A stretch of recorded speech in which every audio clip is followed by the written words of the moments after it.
ನಮಸ್ತೆ. ನೋಡಿ 20 ಅಡಿ ರೋಡು, 3/4 ಕಿಲೋಮೀಟ್ರ್ ಬರಬೇಕು. ಉಳಿದಿದ್ದೆಲ್ಲ ಟಾರ್ ರೋಡು. ನಮಗೆ NH7 ಕೊಡಿಕೊಂಡ ಹೈವೇ ಇದೆಯಲ್ಲ, ಚೆಕ್ ಪೋಸ್ಟು, ಅಲ್ಲಿಂದ ಸೋಮಗೋಟ ರೋಡಲ್ಲಿ ಬಂದರೆ ನಿಮಗೆ ಎಕ್ಸಾಕ್ಟಾಗಿ 14 ಕಿಲೋಮೀಟ್ರ್ ಬರ್ತದೆ.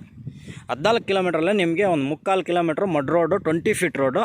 ಆಲ್ರೆಡಿ ಒಂದು ಸ್ವಲ್ಪ ಗಿಡಗಳು ಅದು ಇದು ಕ್ಲೀನ್ ಮಾಡ್ತಾಯಿದ್ದಾರೆ JCB ಇಂದ. ನೋಡಿ ಭೂಮಿ ಬಂದುಬಿಟ್ಟು ಇದು ನೋಡಿ, ಆ ಹುಡುಗ ನಿಂತವನಲ್ಲ, ಇಲ್ಲಿಂದ ಸ್ಟ್ರೈಟ್ ನಿಮಗೆ ಅಲ್ಲಿ ಡೆಡ್ ಎಂಡ್ಗೆ ಅಲ್ಲಿ ಹೋಗ್ಬಿಟ್ಟು ನೋಡಿ, ಹಿಂಗೆ ಆ JCB ಕೆಲಸ ಮಾಡ್ತಾಯಿದೆ ನೋಡಿ, ಅದು ಹಂಗೆ ಬರ್ತದೆ. ಇದು ರೋಡ್ಗೆ ಈ ಕಡೆ ಬಂದುಬಿಟ್ಟು 4.5 ಎಕರೆ ಬರ್ತದೆ. 4.5 ಎಕರೆ ಬರ್ತದೆ ರೋಡಿಗೆ. ಟೋಟಲಿ ರೆಡ್ ಸಾಯಿಲು ಜನರಲ್ ಬಿಟ್ಟು 4.5 ಎಕರೆ ಈ ಕಡೆ ಬರ್ತದೆ. ಎಕ್ಸ್ಟ್ರಾ 1 ಎಕರೆ ಕ್ಲೀನ್ ಮಾಡಿ ಇಟ್ಟಿದ್ದಾರೆ. ಟೋಟಲ್ 5.5 ಎಕರೆ ನಿಮಗೆ ಬೌಂಡ್ರಿ ಇದು ಜನರಲ್ ಬಿಟ್ಟು. ಎಕ್ಸಾಕ್ಟಾಗಿ ನಿಮಗೆ 22 ಲಕ್ಷ ಹೇಳ್ತಾ ಇದ್ದಾರೆ. ಒಂದು ಸ್ಲೈಟ್ ನೆಗೆಷಬಲ್, ಗೊತ್ತಾಯ್ತಾ? ಇದಾದಮೇಲೆ ನೋಡಿ, ಇದು ರೋಡ್ ಇದೆಯಲ್ಲ, ಈ ರೋಡ್ಗೆ ಈ ಕಡೆ ಇದು ಒಂದು ಸ್ವಲ್ಪ ಖರಾಬ್ 2 ಎಕರೆ ಬರ್ತದೆ. ಇದು ಮೇಲೆ ಹೋದರೆ 3.5 ಎಕರೆ ಪಟ್ಟ ಭೂಮಿ, full red soil, clean and green ಆಗಿದೆ. 1 ರೂಪಾಯಿ ಕೆಲಸ ಇಲ್ಲ ಮೇಲೆ, ಇದೆಲ್ಲ ಖರಾಬು.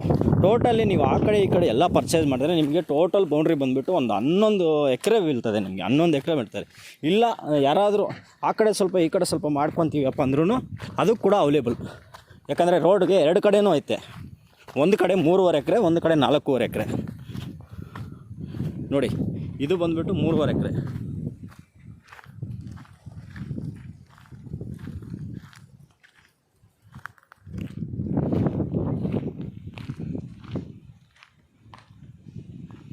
ನೋಡಿ, ಇದು ವಾಸ್ತು ಪ್ರಕಾರನೂ ಸೂಪರಾಗಿದೆ. ಅಪ್ ಟು ಅಲ್ಲಿವರೆಗೂ ಬರ್ತದೆ. 1 2 3 4 ಸ್ಟೆಪ್ ಬರ್ತದೆ ನೋಡಿ. ಇದು ಫುಲ್ಲಿ ರೆಡ್ ಸಾಯಿಲ್.